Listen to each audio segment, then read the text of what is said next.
Failure is not in your hand and that is not conscious decision. Failure मिलता है, quit आपकी choice होती है। इससे सक्सेस के चांसेस बढ़ जाते हैं, ऐसा बहुत सारी रिसर्च बताती है। जैसा आप भी जानते हैं कि हर कोई कहता है कि क्विट नहीं करना, डटे रहना, छोड़ना नहीं। वही आज मैं आपके साथ शेयर करूंगा कि अगर रियल लाइफ में सक्सेस चाहिए तो हमें क्विट करना सीखना पड़ेगा। जी हां, क्विट करना सीखना पड़ेगा कि कब क्विट करना है, कैसे क्विट करना है, क्यों क्विट करना है। और इसी को कहते हैं स्ट्रैटेजिक क्विटिंग। और ये इसलिए सीखना पड़ेगा ताकि हम रियल लाइफ में सक्सेसफुल हो सकें, सिर्फ मोटिवेशन में नहीं।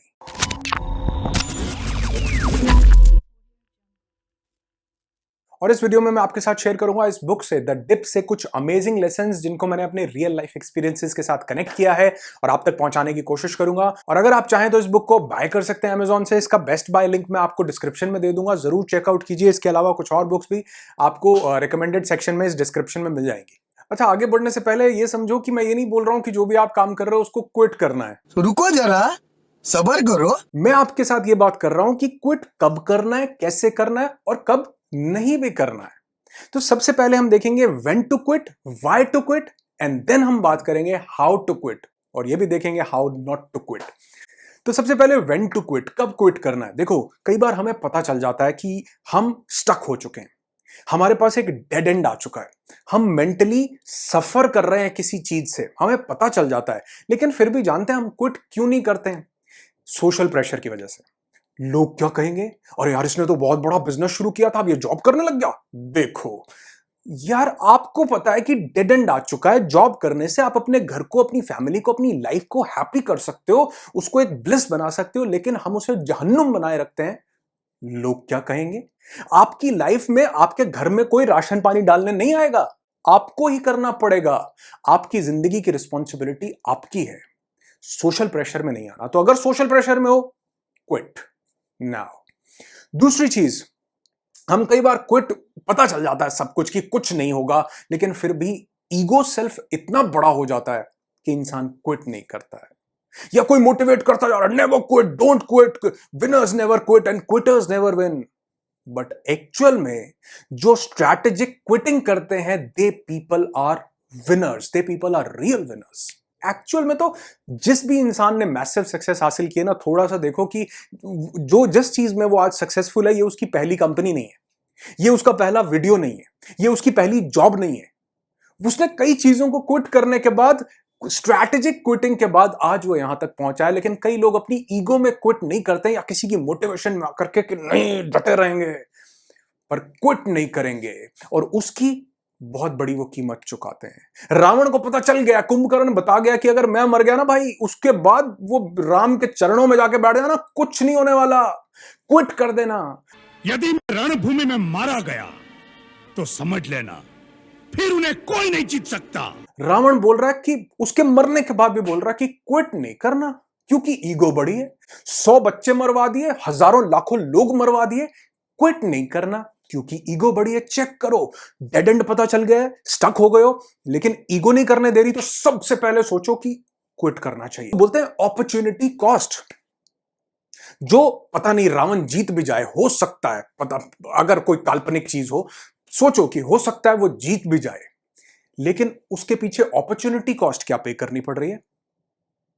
जो अपॉर्चुनिटी आपको मिल रही है इस समय, कई लोगों को ना लग रहा है कि काम ठीक, चलो ठीक चल रहा है, लेकिन उसके पीछे अपॉर्चुनिटी क्या पे करनी पड़ रही है। कहीं सब कुछ, हजारों लोग तो नहीं मरवा दिए पीछे रावण की तरह, कहीं सब कुछ छोड़ छाड़ तो नहीं दिया।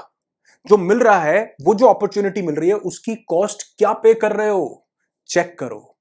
ईगो को बड़ा नहीं करना है, अपनी लाइफ को बड़ा करना है। ईगो को ब्यूटिफाई नहीं करना, अपनी लाइफ को ब्यूटिफाई करना है, तो अपॉर्चुनिटी कॉस्ट चेक करनी पड़ेगी। इसलिए ईगो को छोड़ना पड़ेगा। अगर ये समझ में आ जाए कि ईगो की वजह से ही डटा हुआ हूं ना, या किसी की मोटिवेशन की वजह से डटा हुआ हूं, तो नहीं, अभी टाइम है क्विट करने का, क्योंकि लाइफ को ब्यूटिफाई करना है। एक और चीज आपको बताता हूं कब क्विट नहीं करना है। जब वो चीज आपका पर्पस बन जाए। इसमें ईगो नहीं है, इसमें सोशल प्रेशर नहीं है, इसमें यह है कि ये मेरा पर्पस है। जैसे दशरथ मांझी को लोग बोल रहे हैं पहाड़ मत काट, इससे क्या मिलेगा? कोई इनकम नहीं हो रही है, कोई रोटी पानी नहीं मिल रही है, कोई तेरी छत नहीं बन रही है सिर पे, कोई, लेकिन वो कह रहा है this is the purpose of my life. जब तक तोड़ेंगे नहीं तब तक छोड़ेंगे। कई बार जब रास्ता मंजिल से ज्यादा खूबसूरत हो जाए ना, तो मंजिल तक पहुंचना भी कोई नहीं चाहता है। जिंदगी को ब्यूटिफाई करना इज द मेन थिंग, कहीं पहुंचना is not the main thing. तो वो कह रहा है कि यही मेरा पर्पस है, यही छेनी हथौड़ा उठा के पहाड़ काटना है, यही मेरी जिंदगी का प्राइम पर्पस है। और उस पर्पस में सर्विंग इन्वॉल्व होती है। जो ईगो है उसमें सर्विंग इन्वॉल्व नहीं है, उसमें सेल्फ ही सेल्फ इन्वॉल्व है। उसमें अपॉर्चुनिटी कॉस्ट को भी नहीं देखा जा रहा। यहां वो देख रहा है कि कुछ पीछे कुछ नहीं दाव पर लगा हुआ, कोई हजारों लाखों लोग नहीं मर रहे हैं, कुछ नहीं हो रहा है, अकेला हूं, खाली हूं, और यही मेरी जिंदगी का प्राइम पर्पस बन चुका है। तो पर्पस एक पॉजिटिव चीज है, पर्पस में हैप्पीनेस है, पर्पस में ब्लिस है। ईगो में नेगेटिविटी है, ईगो में एरोगेंस है, ईगो में बहुत बड़ा विध्वंस पीछे छुपा हुआ है, पर्पस में नहीं। तो अगर वो आपकी लाइफ का पर्पस है जो सर्व कर रहा है, जिसकी बहुत बड़ी अपॉर्चुनिटी कॉस्ट नहीं है, तो क्विट नहीं करो, क्योंकि आप उससे मोहब्बत करते हो और ये मोहब्बत करना ही जिंदगी की सबसे बड़ी चीज है, क्विट करना नहीं। तो यहां क्विट नहीं करना।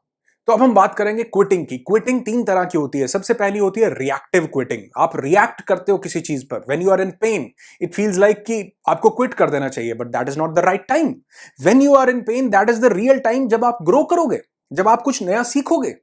तो रिएक्टिव क्विटिंग नहीं करनी है। दूसरा हर्डल क्विटिंग, जब कई बार लाइफ में बाधाएं आती हैं, छोटी छोटी चैलेंजेस आते हैं लाइफ में, इंसान सोचता है क्विट कर दो, नहीं करना, वो हर्डल्स हैं। जिंदगी ईसीजी होती है, अप डाउन चलता रहेगा। सक्सेसफुल होने के बाद भी अप डाउन हो जाता है कई बार, ये चलता रहेगा। That is not the right time to quit. तो क्विट कब करना है? क्विट तीसरी चीज से करना है, जो है स्ट्रैटेजिक क्विटिंग। जैसे जो ट्रेडर्स होते हैं ना, सक्सेसफुल ट्रेडर्स, यानी जो शेयर ट्रेडिंग या कमोडिटी ट्रेडिंग करते हैं, उसमें वो स्टॉप लॉस लगाते हैं कि ये 200 रुपए का शेयर खरीद रहा हूं, अगर ये 170 180 तक चला गया, इस नीचे आ रहा है, यहां तक आ गया, तो मैं क्विट कर दूंगा। इसके बाद मैं इसको होल्ड करके नहीं रखूंगा, क्योंकि ये पता नहीं कहां तक जा सकता है। मैंने इसकी स्ट्रैटेजी पूरी प्लान कर ली है। मैं इससे क्विट करके किसी और चीज में जाऊंगा, जिसकी मैं थोड़ी सी चीजों को ऑब्जर्व करूंगा और वहां प्रॉफिट जनरेट करूंगा। तो स्टॉप लॉस बोलते हैं इसको, कि उसने स्टॉप लॉस लगा लिया। अब 2 केसेस में इंसान स्टॉप लॉस नहीं लगाता। एक, जब वो जुआ खेलना चाहता हो, और दूसरा, जब उसके पास अबंडेंस में मनी हो कि ये जीरो भी हो जाए, तो की फर्क पैदा है। तो कहने का मतलब है कि स्ट्रैटेजिक क्विटिंग का मतलब होता है स्टॉप लॉस लगा करके किसी बेटर चीज की तरफ मूव करना, ताकि आप अपनी ओवरऑल टोटलिटी में लाइफ के क्वालिटी को, हैप्पीनेस को इंप्रूव कर पाओ। तो स्ट्रैटेजिक क्विटिंग के 4 कंपोनेंट्स हैं। सबसे पहला है टाइम, दूसरा है एनर्जी, तीसरा है मनी, और चौथा है एफर्ट्स। स्ट्रैटेजिक क्विटिंग का मतलब है अपनी क्विटिंग को प्लान करना। इससे सक्सेस के चांसेस बढ़ जाते हैं, ऐसा बहुत सारी रिसर्च बताती है। अब सबसे पहला कि मैं इतने टाइम तक क्विट नहीं करूंगा, इतने एफर्ट्स तक मैं क्विट। जैसे एक एग्जांपल आपको देता हूं कि एक इंसान यूट्यूब चैनल शुरू करना चाहता है। अब उसने ये सोचा कि मैं 100 वीडियोस, ये नहीं है उसने सोचा कि मैं लगा रहूंगा, पूरी जिंदगी झोंक दूंगा वीडियो। अरे यार, इतनी उम्र निकल जाएगी, जवानी निकल जाएगी, और वो सक्सेस नहीं मिली तो क्या करोगे? और उसमें मजा भी नहीं आएगा, फुलफिलमेंट जब तक नहीं मिलेगी, अगर वो पर्पस नहीं है तो स्ट्रैटेजिक क्विटिंग में आपने एफर्ट के नीचे लिखा कि 100 वीडियोस बनाऊंगा, तब तक कुछ नहीं सोचूंगा, 100 वीडियोस तक ट्राई करूंगा, उसके बाद भी अगर बात नहीं बनती है, तो इसका मतलब है कि ये इतनी मेरी कैपेसिटी है, उसके बाद मैं क्विट करूंगा, क्योंकि आई शुड मूव ऑन, मेरे को उसके बाद कहीं आगे बढ़ना है। या कोई बिजनेस शुरू कर रहे हैं, आप मनी को इन्वॉल्व करते हैं, तो मैं 5 लाख रुपए तक ही इन्वेस्ट कर सकता हूं, इसके बाद नहीं। मैं उसको इसके बाद नहीं इन्वेस्ट करूंगा, ईगो के अंदर नहीं बैठा रहूंगा, जैसे रावण नहीं बनूंगा, है ना। अपॉर्चुनिटी कॉस्ट भी देखूंगा कि कितनी लग रही है, कि एक इंसान को बहुत ज्यादा प्यास लगी हुई है, दूसरी जगह पर पानी है, लेकिन वो कह रहा है कि क्विट नहीं करूंगा, वहां नहीं जाऊंगा, अपना खून पी के प्यास बुझाता रहूंगा। इस यहां बैठने, इस ईगो के लिए इतनी अपॉर्चुनिटी की कॉस्ट में पे कर दूंगा। तो कितना पैसा लगेगा, कितना टाइम, कि मैं इस काम में 2 साल ट्राई करूंगा, 2 साल भी नहीं होता, क्विट कर दूंगा। नई चीज, क्या सारी जिंदगी ट्राई करने में गुजार देंगे? 90 की उम्र में जाके जो चाह वो मिल भी गया, तो कितनी अपॉर्चुनिटी कॉस्ट पे की है? तो 4 चीजों का क्राइटेरिया बनाना है, time, money, energy and efforts. कि ये सब कुछ लगाना है। अगर आप यहां तक अभी तक वीडियो को देख चुके हो तो हो सकता है आपके मन में एक चीज और आ रही हो कि यार यही बंदा जिसका हम वीडियो देख रहे हैं यही अपने पुराने वीडियोस में बोलता है कि never quit, take up one idea and make that one idea your life. Swami Vivekananda ये बोलते हैं कभी क्विट नहीं करना चाहिए। श्री कृष्ण गीता में बोलते हैं व्यवसाय आत्मका बुद्धि रेके कुरुनंदन, कभी क्विट नहीं करना, एक ही चीज पे फोकस करना चाहिए। बिल्कुल ठीक है। उसको समझाने के लिए मैं आपको 4 चीजें बताता हूं। जब आप स्ट्रैटेजिक क्विटिंग को प्लान करते हैं, जब आप कब क्विट करना है इसको प्लान, क्योंकि ये नहीं करेंगे ना तो यकीन मानना इतने फेलियर्स क्विट करने से क्रिएट नहीं हुए हैं जितने क्विट ना करने से क्रिएट हो जाते हैं। फेलियर्स अटके रहते हैं वहीं, मीडियोक्रिटी में रह जाते हैं, कहीं मूव ऑन करके कुछ बेटर कर सकते थे, नहीं कर पाते। तो मैं आपको बताऊंगा कि जब आप स्ट्रैटेजिक क्विटिंग करते हैं 4 चीजों पे आपको फोकस करना होता है। सबसे पहला कि एक इंसान ने ये सोच लिया कि इतना मैंने क्राइटेरिया सेट किया है, 2 साल अपनी जिंदगी के इस काम को दूंगा, लेकिन उसमें आपको सबसे पहली चीज ये लिखनी है कि तब तक नो एक्सक्यूज।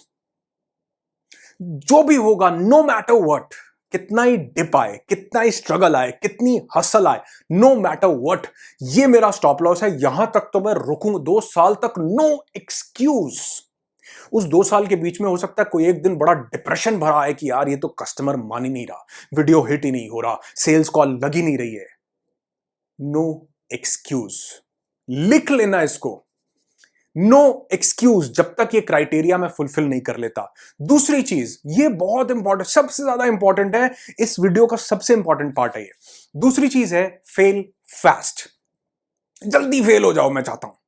मान लो आपने सोचा कि मैं 100 कस्टमर्स को ट्राई करूंगा अपना ये प्रोडक्ट, अगर 100 ने रिजेक्ट कर दिया तो उसके बाद मैं नहीं 100 लोगों को कॉल करूंगा। अब वो 100 लोगों को फेल फास्ट। उन 100 लोगों को आप क्यों 2 साल लगाते हो कॉल करने में?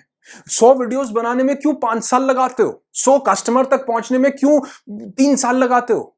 Fail fast. अगर आपने वो क्राइटेरिया बनाया तो 100 लोगों को कॉल करो ना 20 दिन में। 100 लोगों को 20 दिन में क्यों नहीं कॉल? तो पूरी जिंदगी निकाल के थोड़ा फेल होना यार। अब तीसरी और चौथी चीज को समझोगे तो ये दूसरा पॉइंट और समझ में आ जाएगा। तीसरी चीज कि जल्दी करते हुए क्वालिटी को कॉम्प्रोमाइज नहीं करना। चौथा, अपनी इंटेंसिटी, अपनी ग्रोथ को बढ़ाना है। ऐसा नहीं कि मैंने बोला यार फेल फास्ट, 100 लोगों को कॉल किया, हाँ जी सर प्रोडक्ट खरीदेंगे, नहीं, अच्छा दूसरा मैंने 2 ही दिन में 100 लोगों को ट्राई कर लिया, नहीं नहीं। उनको और कन्विक्शन, अपनी क्वालिटी को डाउन नहीं करना है, अपनी पावर को बढ़ाना है। ज्यादा हसल कर लो थोड़ी सी, 1 साल 2 साल के लिए तो करनी है, या कुछ एक वीडियोस या कुछ एक कस्टमर्स के लिए तो करनी है। तो अपनी क्वालिटी को इंक्रीज करना है। जल्दी कर, फेल फास्ट के चक्कर में क्वालिटी डिक्रीज नहीं करनी है। और चौथी चीज, अपनी इंप्रूवमेंट पे काम करना है, अपनी ग्रोथ पे काम करना है। ये नहीं सोचना कि 2 साल बाद फेल होऊंगा या 100 कस्टमर को कॉल करने के बाद मैं इसे क्विट करूंगा। ये एक थॉट अपने दिमाग से निकाल देना स्ट्रैटेजी बनाने के बाद। ये तब तक नहीं देखना जब तक वो मार्क नहीं आता। तब तक तो आपने इन 4 ही चीजों पर फोकस करना है कि सबसे पहला, कोई एक्सक्यूज नहीं दूंगा, जल्दी करूंगा जो भी करना है। तीसरा, क्वालिटी को कॉम्प्रोमाइज नहीं करूंगा। और चौथा, इंप्रूवमेंट करता रहूंगा। एक कस्टमर ने नहीं माना तो स्ट्रैटेजी बदलूंगा, दूसरी स्ट्रैटेजी को ट्राई करूंगा, दूसरे ने नहीं माना तीसरी स्ट्रैटेजी को ट्राई करूंगा। इंप्रूवमेंट करता रहूंगा, अपने आप में इंप्रूवमेंट लाता रहूंगा, लेकिन क्विट नहीं करूंगा जब तक ये वाला मार्क नहीं आता। और एक बात मेरी याद रखना, जो फेलियर है ना, ये आपके हाथ में नहीं होता। क्विट करना आपके, quit is a conscious decision, failure is not in your hand and that is not conscious decision. Failure मिलता है, क्विट आपकी चॉइस होती है। एक्चुअल में हर सक्सेसफुल इंसान आपको मिलेगा जिसने जिंदगी में बहुत चीजों को क्विट किया होगा, तभी आज उसकी कोई चीज सक्सेसफुल है। कई लोग एक ही चीज के साथ जोंक की तरह चिपके रहते हैं, क्योंकि सोशल प्रेशर है, क्योंकि ईगो बड़ी है, क्विट नहीं करेंगे। अच्छा, कई लोग अब मुझसे पूछते हैं कि डेड एंड है, ये हम स्टक हो गए, या ये चीज काम नहीं कर रही, कैसे आइडेंटिफाई करेंगे? देखो, कई बार इतना ज्यादा इजी नहीं होता उसको आइडेंटिफाई करना, लेकिन एक फॉर्मूला से आप बहुत इजीली इस चीज को कॉन्कर कर सकते हो। जैसा कि सेथ गोडेन ने इस बुक में बताया, द डिप में। इस बुक का नाम ही है द डिप, और इसका ये ग्राफ है कि ये डिप ऐसे, ये आप काम करते हो शुरू, और ऐसे ये जो ग्राफ है ये नीचे चला जाता है और फिर से ये वापस ऊपर आता है। तो ये जो डिप है, ये डेड एंड है या ये खाली एक डिप ही है, ये कैसे पता चलेगा? ये पता चलेगा आपकी स्ट्रैटेजी से। आपने अपनी स्ट्रैटेजी बनाई कि 100 कस्टमर से पहले रुकूंगा नहीं, तो अगर 10 के बाद आपको निराशा आ रही है कि यार कोई बात सुन ही नहीं रहा, कोई प्रोडक्ट खरीद ही नहीं रहा, 10 वीडियो पे आपको लग रहा है कोई वीडियो चल ही नहीं रहा, या 10 जॉब ट्राई करने के बाद भी लग रहा है कि बात बन नहीं रही है, तो समझो कि एक डिप है। ये डेड एंड नहीं है। डेड एंड तब होगा जब मैंने जो सोचा था स्टार्ट करते हुए, जब वो, क्योंकि स्टार्टिंग के टाइम आपने बिल्कुल ठीक सोचा था अपनी परिस्थितियों के अकॉर्डिंगली, तो जब वो आ जाएगा तो मैं इसको, तो वो डेड एंड है। अभी ये डिप है। डिप में आपको हसल करनी है। मैंने बोला ना, एक क्विटिंग होती है जो पेनफुल होती है थोड़ी सी। लोग थोड़ी सिचुएशन में ऐसी में आ जाते हैं, स्ट्रगल में थोड़ी सी आ जाते हैं, लगता है क्विट कर दो, उस टाइम क्विट नहीं करना है। वो डेड एंड नहीं है। डेड एंड तब है जब सब कुछ ट्राई करने के बाद, सब जल्दी कर लिया, उसके बाद भी 100 का क्राइटेरिया पूरा हो गया, इतने लाख का क्राइटेरिया, इतना 2 साल जो सोचे थे उसका क्राइटेरिया पूरा हो गया, अभी भी कुछ नहीं हो रहा। अब क्विट कर देना, पकड़े मत रहना किसी चीज को, क्योंकि अगर पकड़े रहोगे तो हो सकता है कि एक दिन आप जो चाह रहे हो वो मिल जाए, लेकिन उसकी जो अपॉर्चुनिटी कॉस्ट आपने पे की वो शायद इतनी बड़ी हो कि जो मिले उसका मजा ही ना आए। विचार करना इस बात पे। और हाँ, अगर वीडियो को अभी तक देख रहे हो तो एक और बात पे विचार कर लो, इस वीडियो को लाइक करने पे सोच लो थोड़ा सा। हाँ, अगर अभी तक मेरे साथ इंस्टाग्राम पे कनेक्ट नहीं किया है तो जरूर से जरूर करो। अनुराग ऋषि सर्च करो इंस्टाग्राम पे और मेरे साथ जरूर कनेक्ट करो। बहुत सी रियल लाइफ पर्सनल चीजें मैं आपके साथ वहां शेयर करता रहता हूं। इंस्टाग्राम पे अनुराग ऋषि सर्च कर सकते हो। सी यू देयर। और हाँ, मुझे कॉमेंट करके आप जरूर बताना कि आपकी स्ट्रैटेजी क्या रहेगी, कितना टाइम तक आप क्विट, जब तक ये, या फिर जब तक ये नहीं मिल जाता तब तक तो क्विट नहीं करूंगा, चाहे कुछ भी हो जाए। तो आपकी क्विटिंग की क्या स्ट्रैटेजी है बताओ यार कमेंट्स में, क्योंकि लोग न सिर्फ वीडियो देखते हैं बल्कि लोग कमेंट्स भी पढ़ते हैं। तो अगर आपकी स्ट्रैटेजी लोगों को पता चलेगी तो एक ये हेल्प करेगा और लोगों को भी अपनी क्विटिंग स्ट्रैटेजी को प्लान करने के लिए। तो जरूर कमेंट सेक्शन में आपने ये बताना है, ठीक है। तो मिलते हैं नेक्स्ट वीडियो में, जहां मोटिवेशन से हट करके कुछ रियल लाइफ प्रैक्टिकल चीजों को डिस्कस करेंगे जो लाइफ में वैल्यू ऐड कर सकें। तो आपकी जिंदगी खुशियों से भरी हो, यही दुआ करता हूं। I wish you lots and lots of peace, tons of happiness and bundles of success in your life. Be happy, be alive. और एक बात जरूर याद रखना, जो बोला जाता है कि winners never quit and quitters never win, इसकी जगह एक्चुअल में रियल लाइफ में सक्सेस चाहिए तो ये समझना पड़ेगा कि strategic quitters are real winners.